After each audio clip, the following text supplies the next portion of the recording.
Welcome to the NXT Podcast, your home for weekly NXT reviews and insight. The beautiful part of NXT is that when one dream ends, another dream begins. Find all of your NXT news, recaps, and analysis right here. So with that being said, we only have one question for you. Are you ready? We thought so. Let's get the show started right now. Oh, ladies and gentlemen, welcome back once again to the NXT Podcast. As always, I'm your host. My name is Zachary Smith. Very excited to be with you for another week after the two-night spectacular NXT Stand and Deliver. I'm just going to get this out of the way. It was the most watched takeover of all time, and I know that because the announcers were very keen on telling me that every time they brought it up. WWE is a big fan of letting you know how successful something was at all times. And Stand and Deliver was a very good show, and we have a good episode of NXT. Usually after a takeover, it's kind of a recap episode. And that's partially what this was, so we'll get a chance to talk about it. But we had some relatively new stuff happen. Not a ton that is of consequence, but we still had some fun stuff on the show. You can always find me on Twitter. I am at ZachNXT. That's at ZACHNXT. We're always talking about wrestling and other fun stuff over there. Something that's not super fun that happened just a couple days after WrestleMania, the WrestleMania that had live fans during a time when WWE has had some of the most money coming in that they've ever had, despite putting out some of the worst creative they've ever put out. Business-wise, WWE is doing very well. So imagine our surprise when they went ahead and fired a bunch more people, citing budget cuts. Because what you want to do as a business that's not doing well creatively is you want to fire the performers that you don't have ideas for. And you definitely want to keep all the people around that can't think of ideas for those very talented performers, because that is business.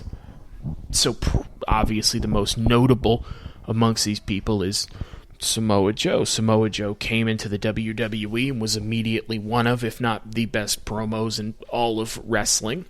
He was really the most serious challenger in terms of a reaction that Brock Lesnar had for a long, long time. He was white hot. Samoa Joe's nailed it. Problem was injuries. He would get hurt. And it was around February. I think he got a concussion while they were filming a commercial, doing a stunt. And so he had been performing as an announcer. And what do you know? The best talker in WWE was really good at being an announcer. So Samoa Joe announces WrestleMania during a thunderstorm, and then is rewarded for that by being fired. So this would seem to be a couple of things happening at the same time. One, you have somebody who is, you feel, injury prone. Can't argue with that part. You also have somebody who I imagine wants to be back in the ring, doesn't want to stay an announcer. And you either don't have ideas for him or don't think that he can be in the ring. And that's fine, except for a couple things. One, Edge and Daniel Bryan were just in the main event of WrestleMania, and those two dudes at different times had a lot of injuries and had career-ending injuries. Daniel Bryan said that he would, once his contract ended, wrestle anywhere, and that he would wrestle again. And what do you know? Magically, he was medically cleared. And then Edge was told he would never wrestle again. I think it was 9 years he was off. AEW is about to offer him a contract, and what do you know? He's miraculously medically cleared. My point is, if somebody is injury prone, WWE has had no problem in the past working around that, so I'm very confused as to why one of or the best talkers that you have, who's also fantastic in the ring, you can't also do that for. It baffles me that Samoa Joe was never a top champion in WWE. There were a bunch of stretches there where he could and should have been, but he isn't a typical WWE guy, and again, if you don't know what to do with somebody, it makes a lot more sense to just fire that person, I guess. Billie Kay and Peyton Royce both got fired. The old classic, these two are a tag team, and look, I wasn't the hugest fan of the Iconics, but they were a very entertaining tag team, and WWE decided the best thing to do with them was to break up that tag team for no discernible reason, and then put Peyton Royce with another tag team partner, Lacey Evans, and then have Billie Kay just do a bunch of random stuff, and then eventually start to put her in a tag team with Carmella, and then fire her. Seems like what we could have maybe done is either keep them as a team or have like ideas for either of them before we just break them up. But it seems as though what actually did happen is we didn't feel like coming up with ideas, and we didn't want to put them back together, so it's easier to fire them. That's cool. Mickie James got fired. Mickie James was fantastic throughout her Hall of Fame career. I think she's a 6-time women's champion. Came back to NXT for a match with Asuka. Came back to the main roster. Was really, really good. They didn't have ideas for her, so why keep her around? Chelsea Green got fired. I don't know. It doesn't ever really seem like they knew what they wanted to do with her. And so, again, this is a theme, but we don't have ideas. So rather than have them do something low-key or throw stuff out there, we're just going to fire them. Tucker got fired. You kind of saw that coming as soon as he wasn't with Otis anymore. They tried the heel turn with him, and that didn't work. So that was it, and it didn't work because they never followed up on it. Bo Dallas got fired. Seems like the whole there's a different Fiend thing was a fan theory, but also something that could have kind of been a cool story, and maybe Bo Dallas being Bray Wyatt's real brother could have been involved in that story. But rather than that, we'll just go ahead and fire that dude. That's cool. Kalisto got fired because since Eddie Guerrero and Rey Mysterio, we've been trying to find another superstar like that for those demographics, not understanding what made Eddie Guerrero and Rey Mysterio so special. You can't just throw a mask on anybody and trot them out there and have them say Lucha a lot and get over. So let's fire that dude. Again, stop me if you heard this before. During a pandemic, when the WWE's making more money than they ever have, despite putting out a worse product than they ever had, we have not fired any of the consequential decision makers. We have not fired any of the consequential writing staff that can't be bothered to come up with creative ideas or writing. What we have done is we fired a bunch of hardworking people for no discernible reason in a lot of cases. So that's pretty sweet. Whatever, fine. We're going to talk about NXT. The intro song for the WWE has changed. I don't think that it is as good. That seems, it's not important, but it is something that stuck out to me. Don't remember when they changed it. We're starting off with the new NXT Champion, Karrion Kross. He's with Scarlett, making their entrance. I get why Karrion Kross won the title. He deserves a chance to have the title reign that he would have had if he weren't injured, but Finn was on a great streak, and as a character and with promos and with matches, and it sucks that he lost the title because I don't think the stories will be as good with Karrion Kross, more because of the way they use him than him. He says, I told you time always comes full circle. I've been thinking about that since I wrote that, and I don't know what the hell that means or is supposed to mean. He said it was only a matter of time before I was back standing in my ring with this, my title, as the NXT Champion. As for Mr. Baszler, without a shadow of doubt, one of the greatest of all time to step in the ring. He said Baszler went on a tear, but He believed my emotions were a weakness. He didn't understand anything can become a driving force when you learn to control it, and I control everything. Again, I've been thinking about that one too. I got nothing. Blah, blah, blah. I'm in command of NXT till I say so. I'm never going to lose. He said there's a funny saying. When you're at the top, there's nowhere else to go but down. But that is a complete and total lie. I mean, just factually speaking, that is not a lie. That is the truth. If you are at the top of a building, the only place to go in that building is down in that building. Eventually, like if you keep going up, you're gonna be like in space, and then eventually you're gonna have to come back down. That's especially in WWE. You could be fired next week. You don't know. They might have to do budget cuts. He said nobody will out-train, out-grind, or out-wrestle me. I am unclear as whether Karrion Kross is a good guy or a bad guy, because he sounded like both. So that's interesting. Recap of MSK at Stand and Deliver winning the tag team titles. That's too soon. We'll come back to that. Ciampa and Walter for the UK title. Walter retains. That's the correct decision. And you saw that coming, but they were there to have a really, really, really good match, and that's what they did. Bronson Reed, for some reason, won that gauntlet match to take on Johnny Gargano. That's a boring choice. Raquel Gonzalez wins the women's title. I like Io more, and I think her stories are going to be better as champion than Raquel's, but I also get it, and it's a chance to make somebody. Jordan Devlin and Santos Escobar in a ladder match to unify the two purple belts. Escobar wins.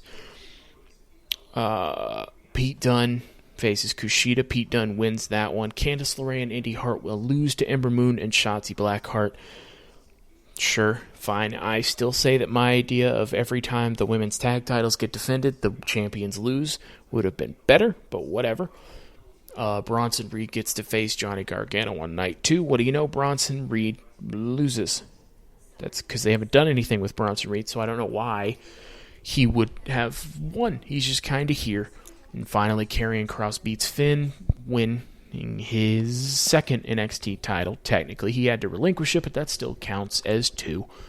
Kyle O'Reilly beats Adam Cole. We have almost all new champions. Johnny is the only one that hung on to his title, and I guess technically Mr. Escobar. We're back in the Capitol Wrestling Center.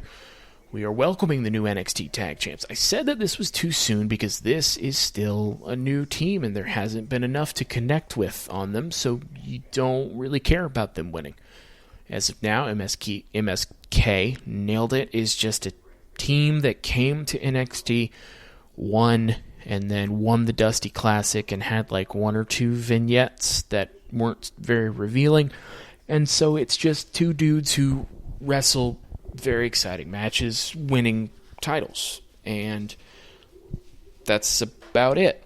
And, I mean, that's fine. NXT doesn't really care about tag teams. I mean, they care like a little bit more than the main roster, in that NXT doesn't actively dislike tag teams like the main roster does. But they don't really. So this is cool for them, but it's not gonna matter, which is kind of a theme. MSK is defending those tag titles tonight against Drake Maverick and Killian Dane.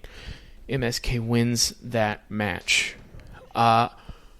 Wesley is the Shawn Michaels of this Rockers team. It sucks that, like, as a wrestling fan, you always have to think that way about tag teams, but WWE is going to always break up a tag team, and Wesley is the Shawn Michaels. I'm sorry to the other guy whose name that I genuinely do not remember, but Wesley is the Shawn Michaels. Alexander Wolf comes out after, and he's talking with Killian Dane. MSK's already left when Fabian Eichner and Marcel Bartel come out and attack him from behind. The 3 stand over Maverick and Dane, so Imperium's still around. Wolf doesn't look psyched about having done that. He doesn't help in the beatdown, really. I just remembered Wolf and Dane were both in a faction together on NXT a long time ago with Nikki Cross and Eric Young. I don't remember the name. Wow. I mean, they weren't around that long, and then they didn't really know what to do with them for a while. So maybe we're doing something with that. That could be cool. Roderick Strong and his wife, Marina Shafir, are arriving earlier at the building. There's a recap of Cole and O'Reilly. The commentators are really, really making sure you know this was the most watched takeover of all time. This is the point at which I noticed they've said it every single time. O'Reilly and Cole really tried to kill each other in this match. They sometimes say good friends hit each other the hardest in there. That certainly seems to be the case with these dudes. O'Reilly drops a knee from the top rope with a chain wrapped around his knee. That beats Adam Cole. That's a heck of a way to finish a match. I wouldn't have thought of that as a finish, and I certainly wouldn't want to do it to my friend or get hit with it, but they did because they're both crazy people and had a really good match. Afterwards, Adam Cole gets loaded into an ambulance. Kyle O'Reilly does as well. Shawn Michaels and Triple H are both very helpful with the EMTs, getting them in there. For some reason, they bring both of the dudes to a local medical facility, if we're using WWE verbiage, and they talk smack to each other as they're both being brought in. Apparently our main event tonight is Johnny Gargano in a mixed person, 8-person tag team match. Team Johnny and Team Bronson Reed. I'm not sure why we're still doing the Bronson Reed thing. Bronson Reed seems like a nice dude, but he was gone for a long time, and they haven't done a ton with him, and so he doesn't feel like a legitimate challenger to Johnny. He's also not had a problem with Johnny particularly. So I thought we were just doing we need Johnny to have a unique opponent, he's going to beat him and move on thing, but it seems like maybe we're just going to stick with this for a little bit. I don't know. Santos Escobar is in the ring. He's now the undisputed Cruiserweight champion. He said 1 year ago this was the title of a forgotten division. It still is. He said Legado del Fantasma was born, and what was the sideshow became prime time. It didn't, but that's all right. He said the Emperor of Lucha Libre stole the show at Stand and Deliver. He said just like my father was, just like my son will be. We are warriors. We never back down. We always fight, which is why tonight I'm going to lay down an open challenge. And before he can finish that sentence, Kushida's music hits. He's out to challenge him. It is at this point of the notes I realized, he's losing that title tonight, isn't he? It was also at this point that I think I remember wasn't part of the reason Kushida came here and left his old company, because he wanted to not just work with the lightweight guys and mix it up with bigger guys and not be constrained by a light heavyweight or cruiserweight division. That's cool. Kushida kicks Escobar in the mouth when he's not paying attention, knocks him out of the ring. Escobar checks his mouth and just laughs and gets back in the ring. Escobar could be doing more. He's really, really good, and it's not being put on as much of a display as it could be because he is the Cruiserweight champion, and that isn't necessarily a helpful thing. I can't decide if it's better than not being a champion at all, but he could absolutely be a North American champion or be in the NXT title mix once Karrion Kross is taking on challengers. That could be a fun rematch. I just feel like he could be doing more. So there's kind of like a surprise reversal pin, and Kushida is in fact your new champion. That's an odd way for Escobar's title reign to end, because if Kushida was going to win, you would think he would have been the Kushida that he's been before, which is the more serious, butt-kicking version of Kushida. No nonsense, so on and so forth.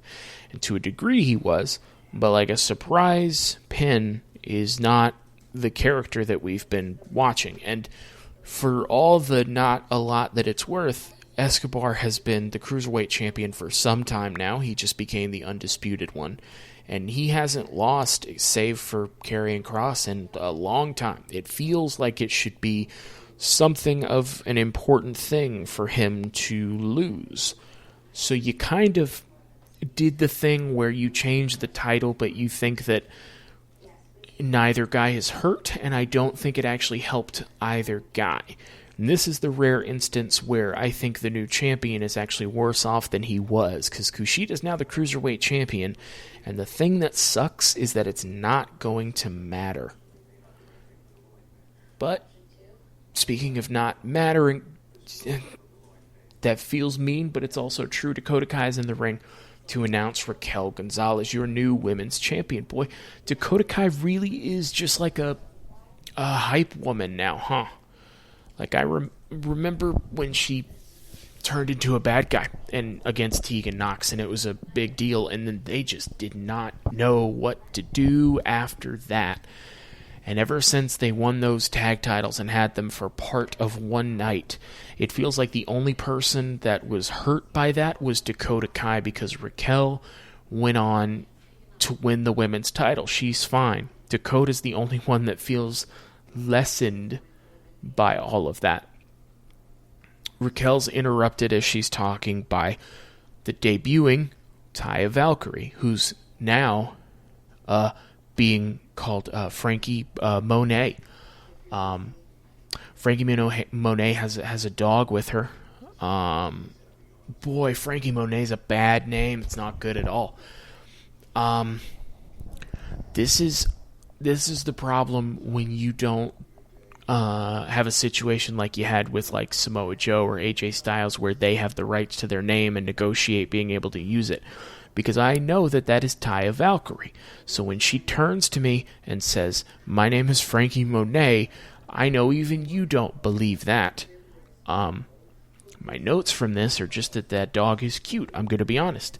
I zoned out this whole time because I don't care. But I was looking at the dog, and it's cute. It nailed its part.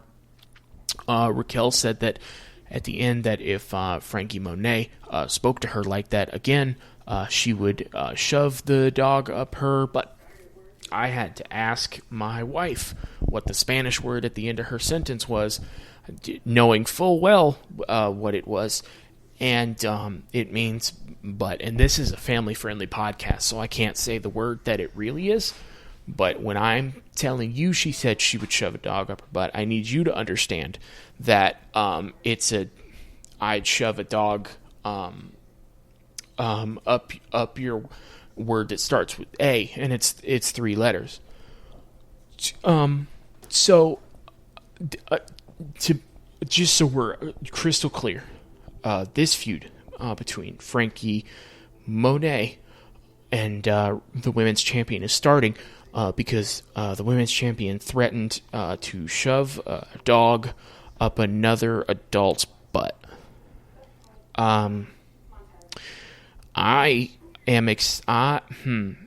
Raquel's story is one that deserves to have the women's title with the way that she has been presented, booked, and has performed in matches. But if this is the best we got story-wise for her, maybe we shouldn't have made her champion yet, because some of my thinking might be tainted on this because I've never been a Taya Valkyrie guy. It's just never been my cup of tea. Seems to be like hardworking. And her and Johnny Nitro are very exciting in the ring, but I never really got it with her. So one, I don't particularly care that she's here in NXT. I hope that she does really well and gets to live out her dreams and be as big as possible. But for me, it doesn't do it. And then when you come out as Frankie Monet with a banging theme, that part's good. But a terrible name and a cute dog that then is threatened to be shoved in you, presumably not willingly, and then you run away. This is what we're doing out the gate. This is not ideal. So that's what we're doing. Through no fault of any of the women involved, the women's division as it pertains to the title, feels less important because of this. And they save this garbage fire of a segment because Taya Valkyrie leaves, and now Rhea Ripley is here, the as of WrestleMania new Raw Women's Champion, having beaten Asuka. So they get in the ring, they have a stare down for a second, and they cheers with their titles. Raquel with the NXT, Rhea with the Raw, and then they're in the ring talking, and then Bianca Belair's music hits, the as of WrestleMania new SmackDown Women's Champion, having beaten Sasha Banks for that title. Main eventing night 1. Big deal there. So you're kind of looking at the future. Well, no, I guess the present now. The promised future and now delivered present of the women's division. And it feels good that it's not Charlotte Flair and Asuka and the same stories over and over. It's Raquel as your first time NXT champion, Bianca as your first main roster SmackDown Women's Champion, Rhea as her first Raw Women's Championship. So you have like new exciting faces who are all really skilled. Bianca didn't quite match the energy of the other two. The other two were more like a hell yeah. And Bianca was more like a, oh my gosh, I'm excited. Which didn't, she just seemed really happy to be there. And I would have been too, to return to NXT for her and for Rhea. It's a big deal, but kind of stuck out. Also, kind of wish that Rhea had come out last, only because they played Bianca's theme again at the end, and Rhea's theme slaps harder than Bianca's. But they put a picture up on the video screen behind them, which was great work by whoever is controlling that in the back, because in storyline world, they didn't know that they were coming, so they found that picture quickly of them presumably fairly early on in their NXT run, standing together, and then they're standing in that same order in the ring now, and they all raise their titles. Rhea's very hype, and it's just a cool image. That's one of those things where Bianca Belair and Rhea Ripley weren't in storyline ever really friends. Raquel Gonzalez and Rhea Ripley were just tearing each other apart because they hated each other. So logically, it doesn't make sense they would all be together. But we let that go all the time with wrestling. And this was just a really cool moment. And it's believable that Rhea was just excited, and Bianca was excited, and Raquel was excited. It doesn't matter who was a good guy and a bad guy there. It didn't matter past relationships between any of the three. It was just, hell yeah, future's here. We are champions. This is a cool moment. These two are back in NXT. And before too terribly long, I imagine Raquel's going to join them up there. That's a really cool moment. And that image of them standing in front of that picture, all raising their titles, was absolutely the highlight of the show.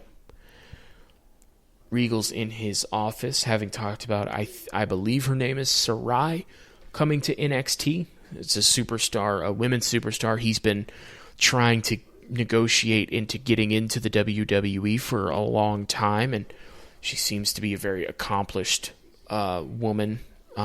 She was compared a lot to Asuka and Io Shirai and Kairi Sane. I'm going to let you figure out the common thing between all those people. She seems like she is like Asuka in that I have like an adorable puppy dog face and like smile, but I will punch your face so hard that you will not be able to feel it again. And that's what I like to do, kind of vibe from her. So she debuts next week. That's going to be cool. Women's division could use some new people in the title picture. I would imagine that if you're going to take the title off Raquel, that my best guess at the moment would be Sarai taking it, or you could have, I almost cursed on my show that I can't curse on, Frankie Monet win it, and then Sarai wins it, but I think that's a ways down the road. But let's see. But now Regal's in his office, and Marina Shafir and Roderick Strong are in there. Roderick Strong hands him an envelope and says, I heard him say I'm down. He might have now said, in retrospect, I'm done. Regal says, are you sure? He says, yes. Regal basically says, you've been a pain in my butt, but I respect you, and you're welcome back at NXT anytime. So did Roderick Strong just quit? Listen, man, I get it. Your friends are all fighting. You broke up this group, and that's very sad.